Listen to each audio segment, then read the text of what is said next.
Assalamualaikum warahmatullahi wabarakatuh.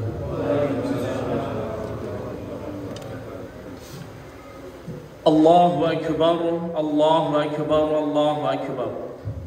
Allahu akbar, Allahu akbar, Allahu akbar. Allahu akbar, Allahu akbar, Allahu akbar. Kabira walhamdulillahi katsira wa subhanallahi bukratan wa asila. La ilaha illallah wallahu akbar. Allahu akbar walillahil hamd. Alhamdulillah. Alhamdulillahilladzi hadana lihadza wa ma kunna linahtadiya laula an hadana Allah. Ashhadu an la ilaha illallah wahdahu la syarika lah. Wa ashhadu anna sayyidana Muhammadan abduhu wa rasuluh. Allahumma salli wa sallim wa barik ala sayyidina wa maulana Muhammadin wa ala alihi wa sahbihi wa man ittaba'al huda ila yaumiddin. Amma ba'du, faya ayyuhan nas ittaqullaha haqqa tuqatih wa la tamutunna illa wa antum muslimun. Kaum muslimin jamaah salat Idul Adha, a'azzani wa iyyakumullah. Marilah senantiasa kita bersyukur kepada Allah Subhanahu wa taala. Syukur yang pertama karena Allah berhak atas syukur kita. Rasa syukur tidak selalu tergantung kepada nikmat, tapi rasa syukur adalah kewajiban kita sebagai manusia, sebagai hamba Allah dan hak Allah. Syukur yang kedua karena kita selalu mendapatkan nikmat Allah, nikmat dan rahmat Allah yang tidak henti-hentinya, mulai dari kita bangun tidur sampai tidur lagi, bahkan ketika tidur kita mendapatkan nikmat. Nikmat yang terutama adalah nikmat iman dan Islam. Karena dengan nikmat itulah kita semuanya berkumpul di sini. Kaum muslimin yang dirahmati Allah, merayakan Idul Adha bukanlah senang-senang belaka. Dia tidak lain adalah sebuah upaya taqarrub ilallah. Untuk itulah disebut Idul Qurban. Kurban adalah mendekatkan diri kepada Allah. Sehingga tidak tepat kalau kurban penipuan, kurban kejahatan, itu bukan kurban yang artinya mendekatkan diri kepada Allah Subhanahu wa ta'ala. Tapi dengan musibah semacam itu diharapkan setiap orang bisa kembali kepada Allah Subhanahu wa ta'ala. Mendekatkan diri kepada Allah dengan cara meneladani sunnah Nabiullah Ibrahim dan Nabiullah Ismail alaihi wassalam, juga meneladani istri sekaligus ibunda kedua nabi tersebut. Kaum muslimin yang dirahmati Allah, membincang Idul Adha tidak bisa lepas dari membeber keteladanan kedua nabi tersebut dalam ketakwaan yang pamungkas. Dari sisi sang ayah kita meneladani ketakwaan, ketaatan, ketawakalan, dan sekaligus keikhlasan yang tiada tara. Betapa tidak kaum muslimin, ketika Ismail bayi, Ibrahim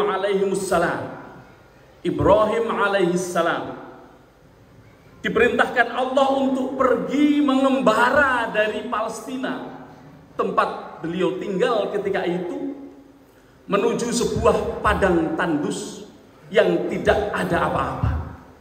tidak ada rumah, tidak ada sungai, tidak ada air, tidak ada pohon, tidak ada tanaman, tidak ada manusia, tidak ada masyarakat. Tapi di sana ada yang namanya Bakkah. Apa itu Bakkah?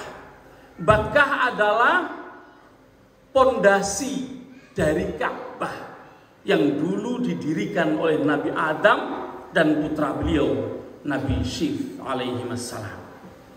Untuk apa? Ini karena perintah Allah supaya terjadi peribadatan di tempat itu, supaya ada yang sholat di tempat itu, supaya makmur tempat itu.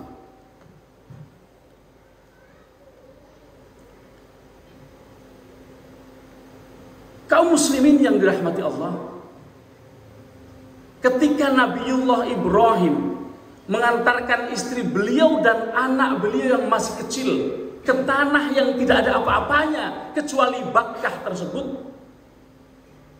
Nabi Ibrahim hanya diperintahkan untuk mengantar saja, tidak untuk memberikan settle, tidak untuk menyediakan rumah, tidak untuk menyediakan makanan, dan tidak untuk apa-apa, hanya untuk mengantar lalu pulang kembali ke Palestina.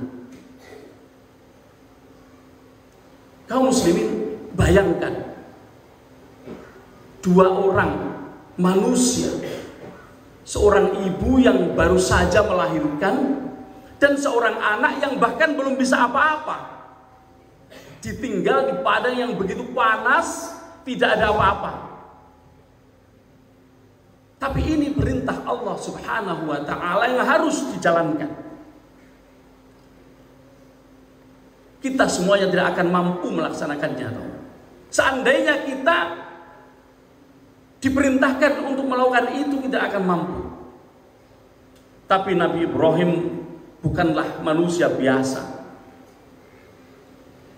Seandainya Ibrahim bukan seorang rasul, seandainya Siti Hajar bukan seorang wanita muslimah yang bertakwa, taat dan penuh optimis kepada Allah Subhanahu wa ta'ala, seandainya Hajar hanya wanita alay seperti wanita-wanita zaman sekarang,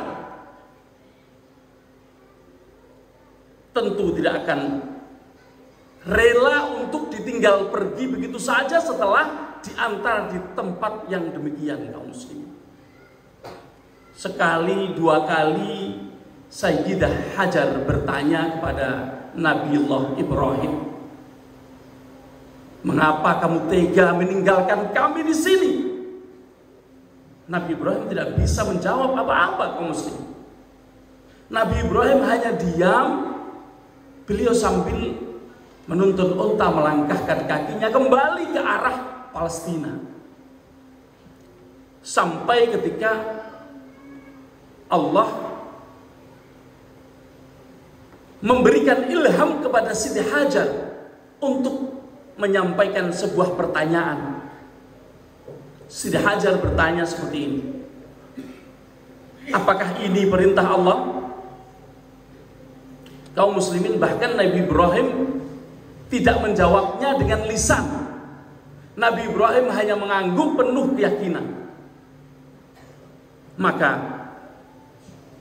apa jawab Siti Hajar? Jawaban beliau sangat mencengangkan. Beliau mengatakan, idzan la yudhayyana, kalau begitu Allah tidak akan menyia-nyiakan kami. Idzan la yudhayyana, ini sebuah sikap yang optimis, sikap ketakwaan yang total, sikap ketawakalan yang tiada bandingnya, kaum muslimin.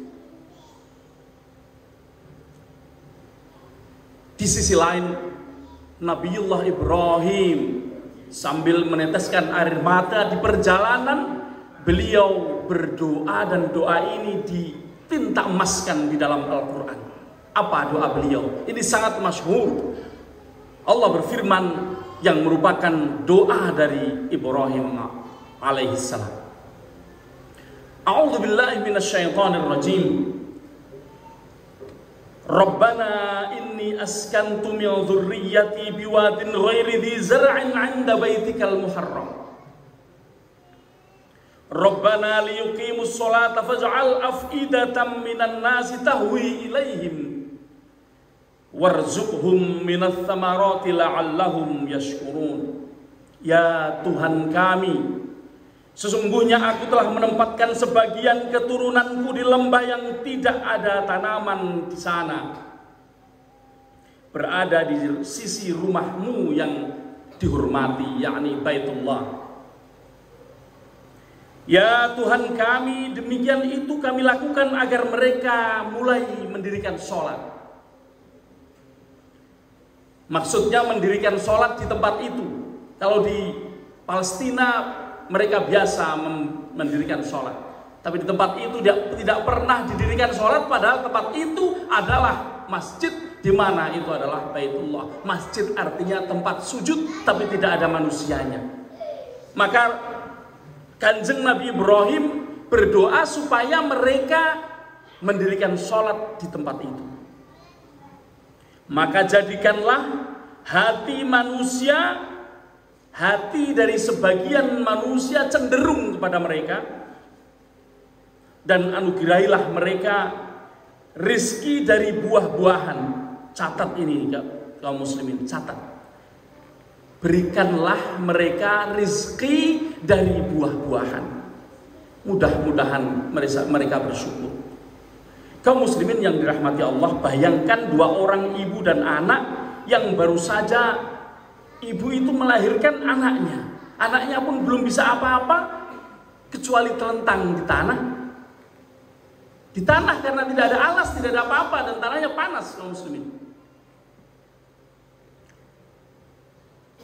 Ditinggalkan begitu saja, dan hanya ditinggali doa, ditinggali takwa, ditinggali keimanan kepada Allah Subhanahu wa ta'ala. Tapi karena itu adalah perintah Tuhannya, maka dengan penuh harap sang ulul azmi meminta agar berdua mereka diberi rizki dari buah-buahan. Ini sebuah permintaan yang tidak masuk akal. Bagaimana bisa masuk ke dalam akal sementara tidak ada air, tidak ada tumbuhan, tidak ada apa-apa di sana, dan Nabiullah Ibrahim meminta agar Allah memberikan rizki dari buah-buahan. Ini sesuatu yang tidak masuk akal. Tapi dia adalah Rasulullah, Khalilullah, kekasih Allah, dan dia adalah ulul azmi. Kaum muslimin, setelah kebingungan sampai lari ke sana kemari, naik ke sofa, naik ke Marwah, kembali lagi ke sofa, kembali lagi ke Marwah, hanya melihat fata morgana. Sampai hari ini itu monumentasikan sebagai sebuah kegiatan yang bernama sa'i di dalam haji, dan tidak ada haji kalau tidak melakukan sa'i. Kaum muslimin yang dirahmati Allah, meskipun tidak ada apa-apa dan yang dilihat fata morgana, tapi ternyata setelah kembali kepada Ismail, kaget kaum muslimin. Justru ditemukan air di bawah kakinya. Siapa yang mendatangkan air? Siapa yang membuat ada air memancar di sana? Dialah Allah Subhanahu wa ta'ala.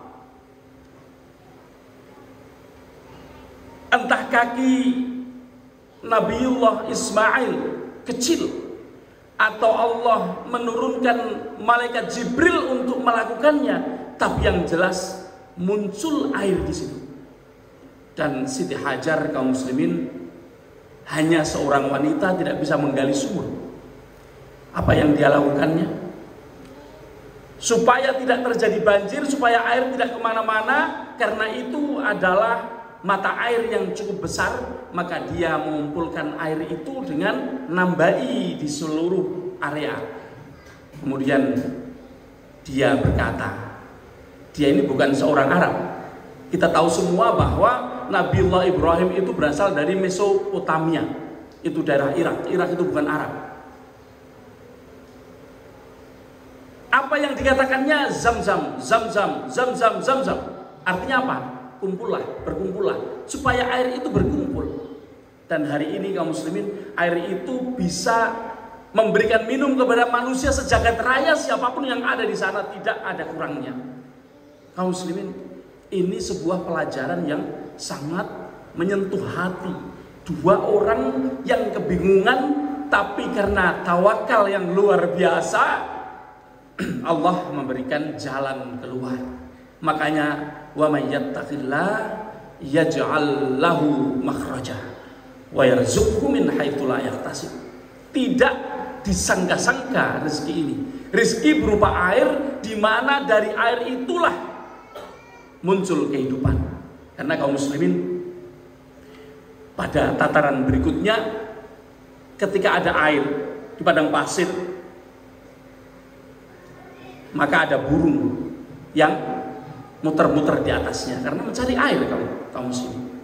Disitulah dititeni ada sebuah suku dari Yaman yang melihat ada burung banyak mutar-mutar di atas, berarti ada air di sana. Mereka tahu bahwa tempat itu tidak ada siapa-siapa. Tempat itu bukan tempat tinggal, tapi karena mereka sedang berjalan menuju ke Syam dan pasti melewati tempat itu, maka mereka kemudian mendatangi tempat itu dan qadarullah kaum muslimin ketemu dengan Hajar dan melihat mereka ada di sana. Tersentuh hati mereka, inilah manifestasi dari doa Nabiullah Ibrahim. Waj'al af'idatam minan nasi tahwi ilaihim. Jadikanlah hati-hati manusia cenderung kepada mereka. Ini caranya. Ada orang yang melihat kemudian datang ke sana, jadilah beberapa orang, sebuah masyarakat datang ke sana, kemudian mendirikan rumah, kemudian bertani, kemudian bercocok tanam dan menjadi sebuah masyarakat. Kaum muslimin, saya cerita sedikit bahwa yang disebut Arab atau Arab itu ada 3. Arab yang pertama adalah Arab Ba'id, Al-Arab Al-Ba'idah. Siapa mereka disebut Ba'id? Karena mereka udah jauh, udah punah, namanya kaum Tsamud, yaitu kaumnya Nabi Saleh. Sekarang sedang dibangun sebuah area wisata di sana oleh pemerintah Saudi. Arab yang kedua adalah Arab asli. Siapakah Arab asli? Ya orang-orang Yaman itu. Orang-orang Yaman itulah Arab asli atau Qahtaniyah. Dan yang ketiga namanya Arab Musta'ribah. Dari kata Musta'ribah bisa kita simpulkan bahwa Musta'ribah ini Arab yang minta diarabkan. Sebuah masyarakat yang minta diarabkan. Kenapa bisa dikatakan minta diarabkan Musta'ribah? Karena Nabiullah Ismail itu bukan orang Arab, tapi dia menikahi wanita dari Arab asli, sehingga keturunan mereka bukan Arab asli, tapi disebut sebagai Musta'ribah. Dan kaum muslimin, Musta'ribah inilah yang kemudian menurunkan generasi hingga sampai kepada Kanjeng Nabi Muhammad sallallahu alaihi wasallam. Kaum muslimin, ada satu pelajaran yang lain. Singkat cerita, ketika Nabiullah Ismail sudah mencapai dewasa, atau disebut di dalam Al-Qur'an dengan kata-kata walamma balagha ma'ahu sa'ya. Balagha sampai ma'ahu bersama Ibrahim as-sa'ya, usaha. Jadi ketika Nabiullah Ismail sedang tumbuh dan mulai bisa berusaha bersama Kanjeng Nabi Ibrahim, Allah memerintahkan sesuatu. Ibrahim mengatakan, falamma balagha ma'ahu sa'ya qala ya bunayya inni ara fil manami anni adba'uka fanzur madza tara. Qala ya abati if'al ma tu'maru satajiduni insyaallah minas sabirin. Tatkala anak itu mencapai umur di mana bisa berusaha bersama Nabiullah Ibrahim, Nabiullah Ibrahim berkata, aku melihat di dalam mimpi kaum muslimin. Kita biasa mimpi, tapi jangan samakan mimpi kita dengan mimpinya Ibrahim. Ibrahim adalah ulul azmi, 5 di antara ratusan ribu nabi. Mimpinya apa? Mimpi Ibrahim, anni al-bahuka, bahwa aku menyembelihmu. Maka bagaimana pendapatmu? Kaum muslimin, seandainya Ibrahim ini kita dan Ismail itu anak kita, apa yang terjadi? Terjadi perang dunia kaum muslimin. Di dalam rumah pasti terjadi perang, dan kemudian sampai ke berita ke seluruh dunia ada seseorang yang membunuh anaknya, yang ingin membunuh anaknya. Tapi Ibrahim seorang Khalilullah, Ismail seorang nabi. Ismail memiliki kesabaran yang tidak dimiliki siapa-siapa. Apa yang dikatakan Ismail? If'al ya abati if'al ma tu'maru. Laksanakan perintah itu wahai abiku, wahai bapakku. Satajiduni, engkau insyaallah akan mendapatiku, melihatku sebagai termasuk orang-orang yang sabar. Kaum muslimin, pelajarannya adalah seorang bapak yang begitu ikhlas diperintahkan untuk mengorbankan putranya. Putra itu adalah putra kesayangannya, dengan cara menyembelihnya sendiri. Pertanyaannya adalah, bisakah kita melakukannya? Tidak, kaum muslimin. Tidak. Nabiullah Ibrahim ini ketika diperintah kemudian digoda sama setan lagi. Godaannya supaya tidak jadi melakukannya.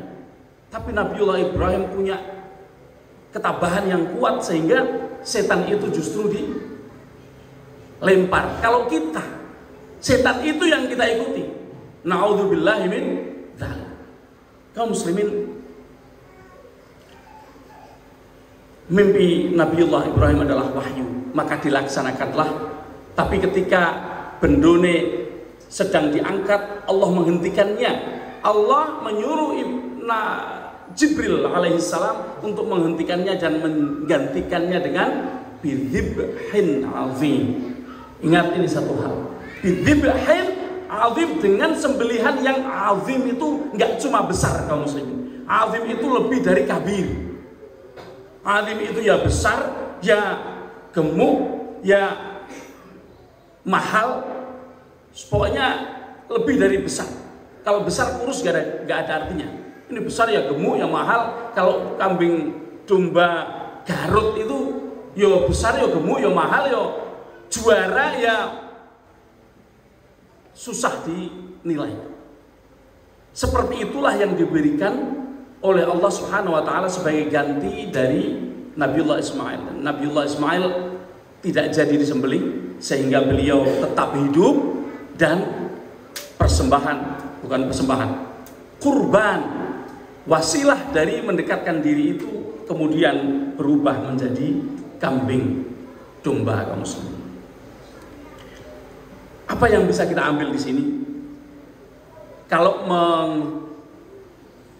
mengorbankan anak kita tidak bisa, maka yang kita korbankan adalah harta kita yang terbaik. Karena bidhibhin azim ini artinya yang terbaik yang kita punya. Yang terbaik, kalau kita bisa beli kambing yang terbaik, ya beli kambing yang terbaik. Kalau kita paling bisa membeli cempe yang tidak baik, ya belilah yang itu. Karena itu yang terbaik yang bisa kita lakukan. Tapi kalau bisa membeli sapi, belilah sapi. Kaum muslimin, pelajaran ini nggak cuma tentang bagaimana kita mengeluarkan apa yang kita punya, tapi bagaimana kita mengupayakannya. Bahwa upaya untuk mengeluarkan udhiyah itu Nabiullah Ibrahim dengan penuh derai air mata dari awal, bahkan dari ketika Ismail masih lahir.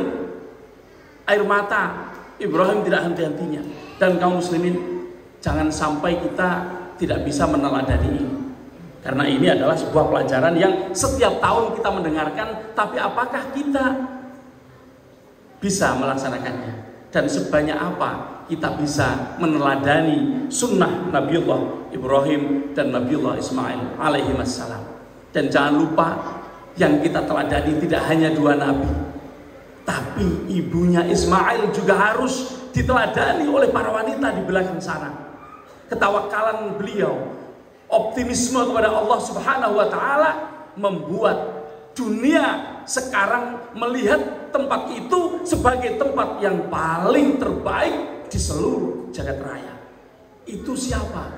Itu adalah Hajar, kaum muslimin. Hajar yang menghidupkan tempat itu dengan tawakal, optimis kepada Allah ketika ditinggal Ibrahim alaihissalam. Mudah-mudahan kita bisa menjadi orang-orang yang mampu meneladani ketakwaan, kesabaran, ketabahan semacam ini. Dan mudah-mudahan kita selalu bisa dari tahun ke tahun meningkatkan takwa kepada Allah Subhanahu wa taala. Barakallahu li wa lakum fil Qur'anil Karim wa nafa'ani wa iyyakum bima fihi minal ayati wa dzikril hakim wa taqabbalallahu minni wa minkum tilawatahu innahu huwas samiul alim.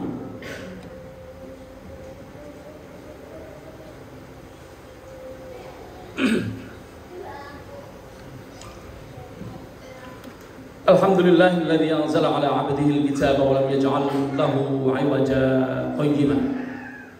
Asyhadu an la ilaha illallah wahdahu la syarika lahu wa asyhadu anna sayyidina Muhammadan 'abduhu wa rasuluhu la nabiyya ba'dah.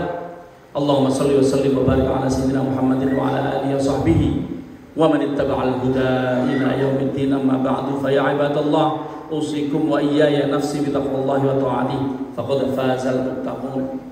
Qala Allah Ta'ala fi kitabihil karim, innallaha wa malaikatahu yusholluna 'alan nabi ya ayyuhalladzina amanu shallu 'alaihi wa sallimu taslima.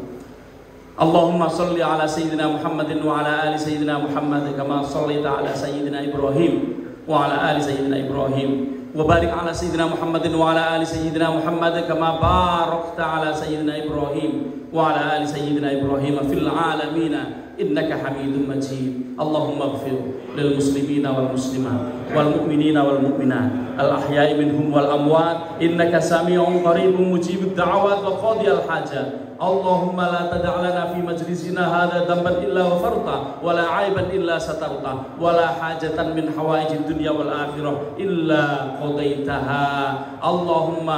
Allahumma ya Allah, Allahumma innaka afuwun tuhibbul afwa fa'fu 'anna. Rabbana hab lana min ladunka rahmatan wa hayyi lana min amrina rasyada. Rabbana ighfir lana wa li ikhwanina alladhina sabaquna bil iman wa la taj'al fi qulubina ghillan lil ladzina amanu innaka ra'ufur rahim. Rabbana shrif 'anna 'adzab jahannam inna 'adzabaha kana gharama innaha sa'at mustaqarran wa muqama. Rabbana arinal haqqa haqqan warzuqna ittiba'ah wa arinal batila batila warzuqna ijtinabah. Rabbana atina fid dunya hasanah wa fil akhirati hasanah wa qina 'adzaban nar. Wa sallallahu ala Muhammadin wa ala alihi wa sahbihi wa baraka wa sallam walhamdulillahi rabbil alamin.